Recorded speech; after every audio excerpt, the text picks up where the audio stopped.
Barely 45 minutes from now, President Donald Trump and Russian President Vladimir Putin will get on the telephone to see if they can find some way to get out of this thorny situation, this long-standing war that's been raging since February 2022. Don't hold your breath for any kind of dramatic breakthrough.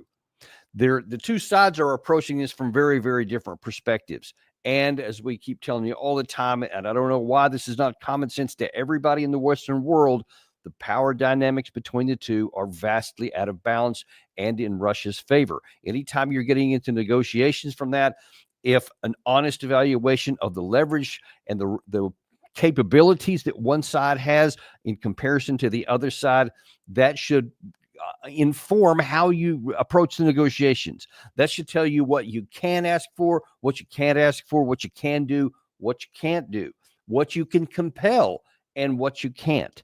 And in that classic definition of how negotiations are done and just the criteria for how any just common sense would be if you're getting into some discussions over a certain issue and how you want it to come out, that would lead you to making rational decisions if you're the West, if you're Ukraine, if you're the United States. Unfortunately, that has not been the case to this point. I think I've shown you a couple of times on our show here, Commodore Steve Jeremy, retired British naval officer, says that while the West makes policy on a narrative, the Russians make policy on reality.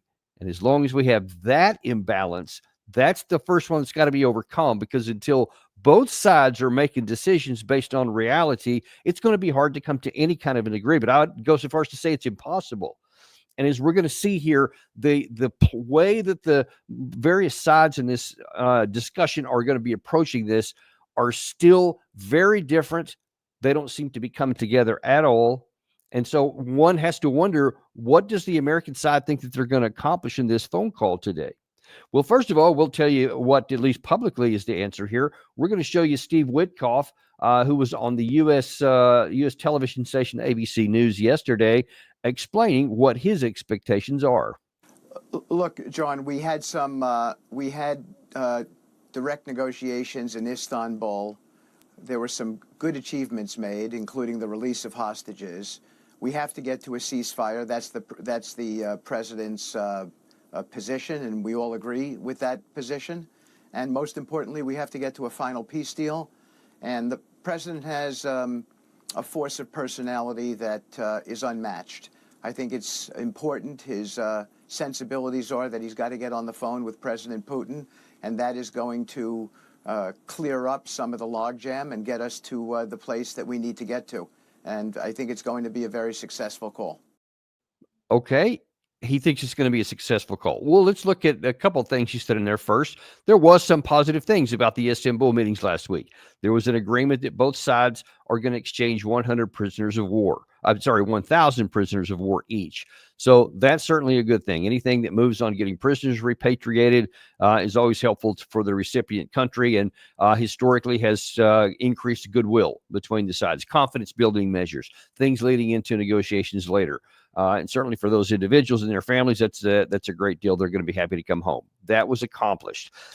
Separately, the two sides also agreed that they're going to have more talks. So the first time since 2022, April 2022, that Russia and Ukraine directly engaged, that's a positive thing too. You can't get to an end of war negotiation. You can't get to any kind of negotiation if you're not talking. So that's also a positive situation.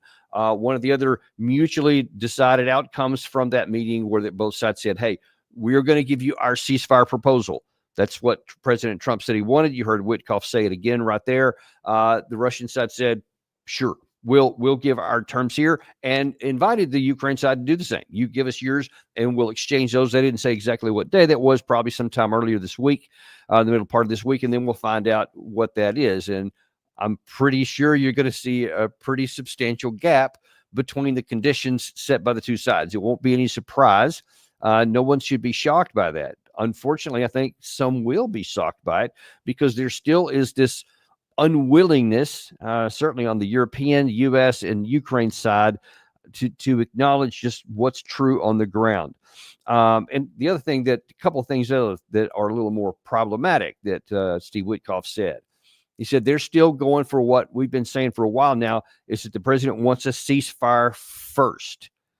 Now, that's going to be a problem because the Russian side has said, aside from whatever terms they're going to exchange with the Ukrainian side, that a ceasefire would come second, that the first thing would be an agreement on the at least general terms of the end of war negotiations. And once those have been agreed to, then they're going to say, then we can talk about a ceasefire. Not until that time. They have said in recent days that they had what they consider bad experiences with the Minsk agreements, where they had some ceasefires before, and then they were supposed to work on the issues later. And according to the Russian definition of things, the Western side never accomplished their requirements. They never ended the war. They never negotiated away the things that the Russians considered the core causes of the 2014 onward conflict, the ones that were part of the Minsk agreement. So Russia's saying we're not going to do that again. We'll talk without preconditions, but we're also going to continue fighting until we have a negotiation or until we seize on the battlefield what we want. That's what they've said so far. But then Witkoff wanted to continued on in that conversation there, and at least he acknowledged that there is a gap between the two sides. You know, you've got people who are at each other. There's a lot of emotion, a lot of hatred, and the carnage has to end. The art here is to narrow that wide berth between the parties, and I think to some extent we've done that. To some extent, each party is staking out their positions, and I think Monday will go a long way towards identifying where we are and how we complete this negotiation. You know, I just don't know that this call is going to clarify anything, because the sides are very, very clear. And I'm going to show you some examples of that here in a minute, that both sides are saying, and as I say both sides, primarily the European side, the American side here, and obviously the Ukrainian side, which I've shown you a few times. I won't show you that today because there's nothing new from what we showed you on our last show. But Zelensky, in his comments in Tirana last week, in that big meeting of the European Union, continued to say that he wants peace, but he wants it on his terms. And he doesn't want to give up any sovereignty. He doesn't want to give up on the possibility of NATO in the future. He wants security guarantees from the West. He even still wants Western troops to be patrolling within his country, et cetera. Things that are obviously non-starters for the Russian side. There's no evidence that they're willing to give in on any of those things.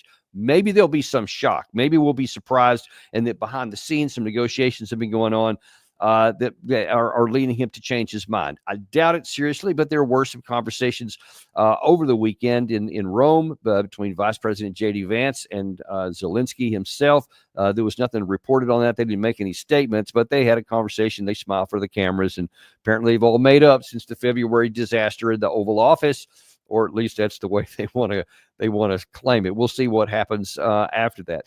I also want to go to one of the other things that Witkoff says, is he believes that the force of personality that Trump has can overcome some of these obstacles. Listen, there are some times when a person with a force of personality can indeed sway things in a good direction for his side.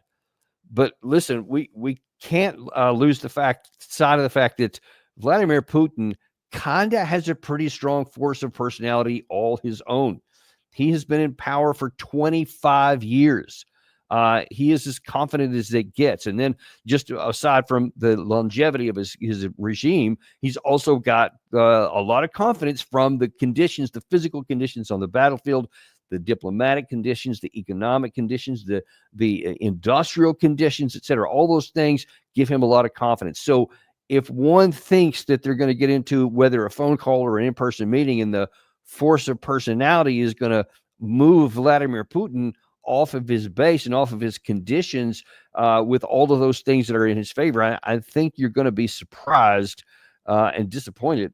Don't count on that happening. You need to count on an accurate assessment of the balance of power and the inputs, the things that exist, the physical reality on the ground. If you go into a negotiation like that, you have a chance to come away with something that it at least tacitly is on your side. But if you go in thinking that your personality is going to overcome physical truth on the ground, then you're setting yourself up to not even have a tacit success, and it could go a lot worse. One of the other things I want to point out here, especially on the U.S. side, we've been showing you Secretary of State Rubio since April has been saying, hey, we're days away from walking. If we can't get the two sides to narrow their discussion or to narrow their points, we're just going to walk. We saw Tammy Bruce say the same thing. Trump has even made some comments to that. Well, yesterday on a different television network here in the United States, Secretary Rubio again talked about that, but you see he's not quite so strong on it now. And there's a combination here. On the one hand, we're trying to achieve peace and end a very bloody, costly, and destructive war. So there's some element of patience that is required. On the other hand, we don't have time to waste. There are a lot of other things happening in the world that we also need to be paying attention to. So we don't want to be involved in this process of just endless talks. There has to be some progress, some movement forward. And if at the end of this, in the next few days, we get a document produced by both sides and it shows that both sides are making concessions and being realistic and rational in their approach, then I think we can feel good about continuing to remain engaged. If, on the other hand, what we see is not very productive, perhaps we'll have a different assessment. I also agree that ultimately one of the things that could help break this logjam, perhaps the only thing that can, is a direct conversation between President Trump and Vladimir Putin. And he's already openly expressed a desire and a belief that that needs to happen. And hopefully that'll be worked out soon. Okay, a couple of problems with that. You see, he says, as long as we see if both sides are making concessions, we'll stay engaged. What compulsion do we have on our side that would make Russia concede something? You might get some concessions around the edges. If there's some issues that are important but not critical to Russia, they may be willing to give on some of those. But here's the thing, folks. There has to be both sides doing that. And so far, I've not seen the Western side make any concessions at all from their idyllic outcome that they want, which is, and we're going to show this in just a minute, Ursula von der Leyen making this comment about how they want peace, but yet only on their terms. That is the problem. You keep saying that you want peace and you want concessions from the United States perspective, but right now, you're talking Ukraine and Europe, they want Russia to make all the concessions. They want Russia from a position of strength to make all the concessions. Another big problem on the Western side is that Ukraine and Russia and the European states, neither one of them articulate what an outcome looks like. What does peace look like? For example, you have the Russian side very plainly saying all 4 administrative borders of the 4 oblasts that we annexed, Crimea, no NATO, no denazification, demilitarization. They're very specific, very detailed, and very consistent on what they say. Hasn't changed. But on the Western side, we don't hear anything. I've heard Keith Kellogg, General Kellogg, has said he proposed that they stop somewhere along the line of contact and that each side withdraw 15 kilometers, etc. That's his personal opinion. That's apparently what he's pitching. But I have not heard from the European Union. I've not heard from Ursula von der Leyen. I've not heard from Volodymyr Zelensky saying this is what we propose, that the war will end. And I'm just speculating here. For example, on the line of contact, on the current line of contact, that'll be free. It'll become like a DMZ. And then we will de facto admit that there's not going to be, that we don't have these controls. And Zelensky has said a version of that. And then he added on, and then later on, we'll get them back. That's obviously a non-starter. No one's ever going to agree to that.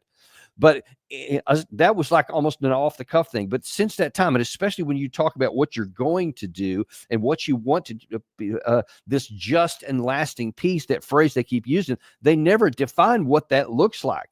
They've never said, all right, here's what we expect Russia to do. Here's what we expect Ukraine to do.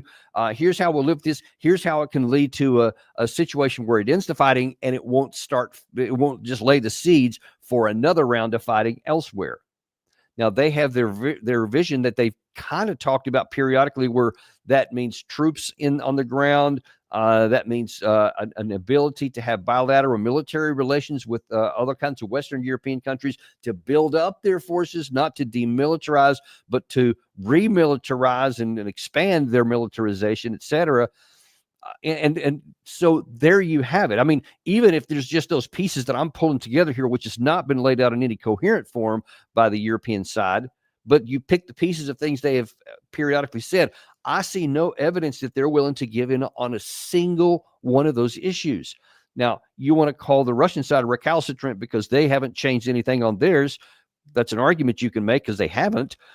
But then you have to concurrently make the argument on the other side. If you're the United States, and if you're, whether that's J.D. Vance, Steve Witkoff, Marco Rubio, or President Trump, they keep saying that I need to see the sides coming together. Well, that means both sides have to come together. It can't just be one. You can't say, I'm going to get on the phone with Putin today and I'm going to make him move in my direction, but I'm going to leave the European side where it's at. You can see where that's a non-starter. I mean, that if that's your objective, you're going to be disappointed in this phone call, and you're also going to be disappointed in what happens after that. And in fact, speaking about what happens after that, I mentioned it, Ursula von der Leyen. Here's what she said in Tirana. I think it was on Friday, maybe Friday or Saturday, where she's going to lay out again her emphatic desire for peace. We are ready to do more to bring Putin to the negotiation table. Many of the speakers mentioned it. This war has to end. You said it, Georgia. You said it, Keir. Volodymyr has described with others the roller coaster of the last days. To be very clear again, we want peace. And so we are working on a next set of sanctions. Main elements of this package will be, for example, sanctions on Nord Stream 1 and Nord Stream 2, further listing of vessels in the shadow fleet and lower the oil price cap, and more sanctions on Russia's financial sector.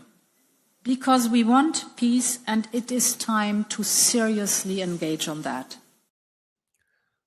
I agreed on her last point. It is time to seriously engage on that, as opposed to this fantasy that they're going down. And, that great big hall and all these leaders from all over the continent are sitting there.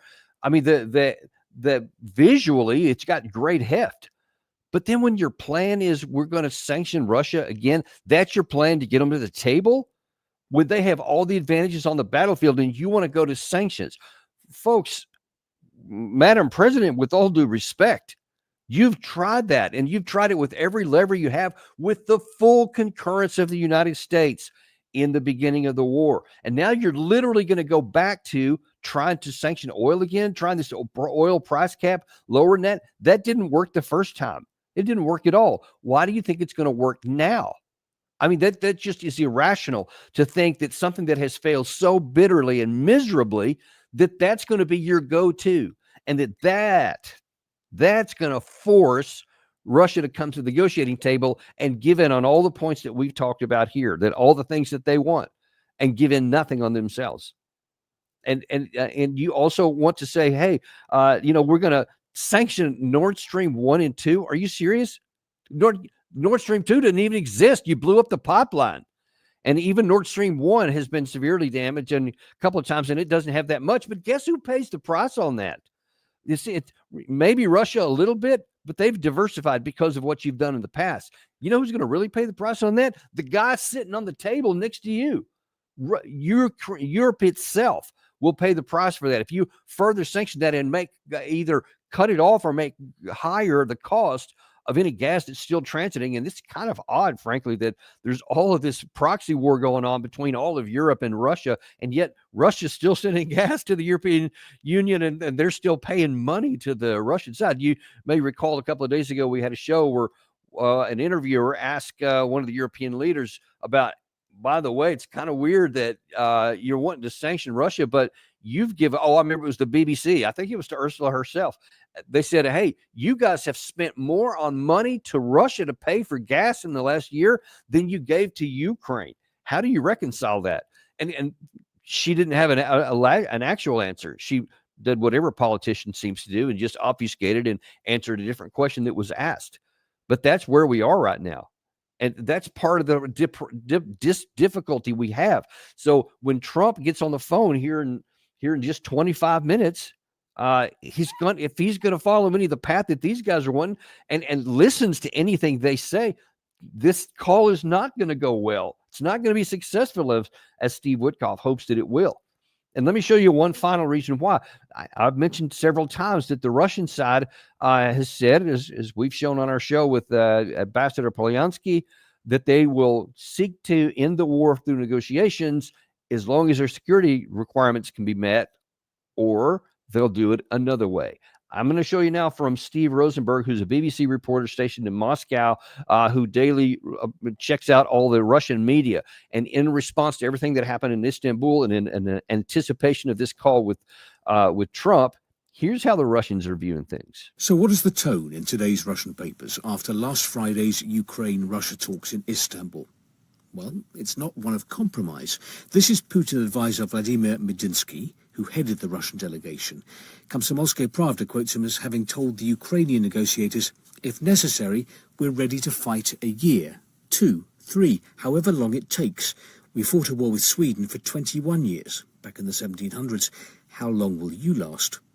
Mr. Medinsky is also quoted as quoting Bismarck, although I don't think Bismarck ever said this.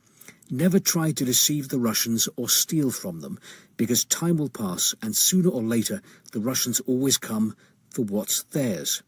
The paper notes that the delegations agreed Russia and Ukraine would each present their vision of a possible future ceasefire. But as the paper's war reporter says, in the meantime, we will continue to calmly destroy their tanks and advance to liberate Russian territories. Izvestia has an opinion piece by Oleg Karpovich, Vice-Rector of the Foreign Ministry's Diplomatic Academy. Of course, the continuation of diplomatic efforts must not be accompanied by a drop in efforts to liberate Russian regions and denazify and demilitarize what is left of Ukraine. And there you see the same thing. I keep repeating it over and over, and now from the Russians' own media, they're telling the same story here. Now, you may be tempted to think, okay, well, that's just posturing. That's just what they're saying in their public. That's just for the domestic audiences. Just like you might say, well, that's what Ursula von der Leyen and all these other European leaders, Keir Starmer, Emmanuel Macron, that's what they're saying as well. But then what we always say here at this channel, what we live on, what is the ground truth reality? And the ground truth reality is Russia continues to advance. The New York Times admitted that over the previous 16 months, ironically, as reported by the Institute for the Study of War, who loves war and wants it to continue on, even they admitted that in the previous 16 months, 1,800 square miles of territory had been captured by the Russian side, and they have extracted an incredible human toll on the Ukraine side as well. Now, the West side says that's a slow pace, and somehow they gain confidence from that, optimism that, well, if as long as it's only a slow bleed to death, then we can keep on doing this. We can keep on pretending otherwise. What they never do, what these folks never tell you, is that they don't even attempt to articulate a vision and a path to where you would stop that slow thing and then one day turn it around. Because if you can't ever reverse it, and if you can't even stop it, even whatever pace it's at, and 1,800 square miles is hardly a small area. But and of course, if you can't make a path to say, here's how we can stop the bleeding and still increase the number of troops and exceed what the Russian side is doing, because they're building up continually, their army keeps getting bigger. If you can't articulate that, it is irrational to the highest order to say we're going to continue to fighting. And that is where we're at right now, because there is no path on there. Now, let me add one more element here. This is from, and Gary sent me this morning. Gary was busy today, this morning, by the way. He'll be back this afternoon. Just so you know, I know you guys are missing him already. I am too.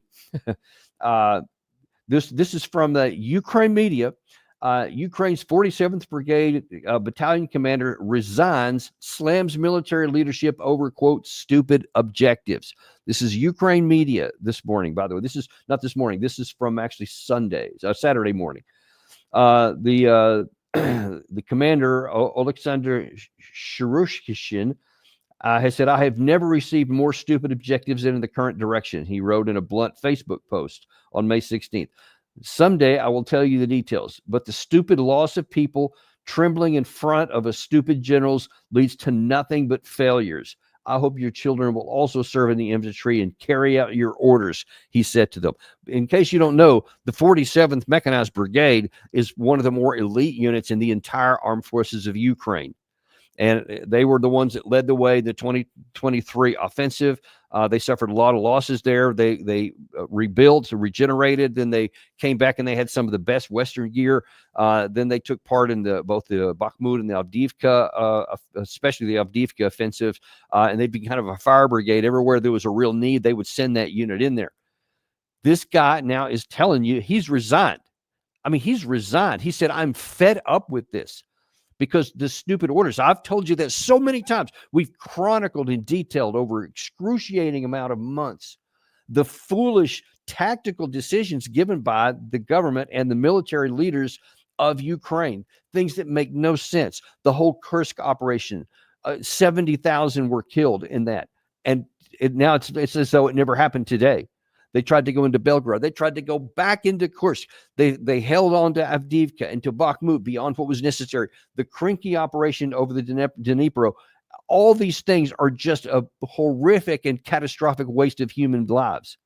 And now then, instead of fighting in the areas where it's really important, like on the Eastern Front, that's where they're running down because they keep throwing away their troops everywhere else. It's not just my opinion.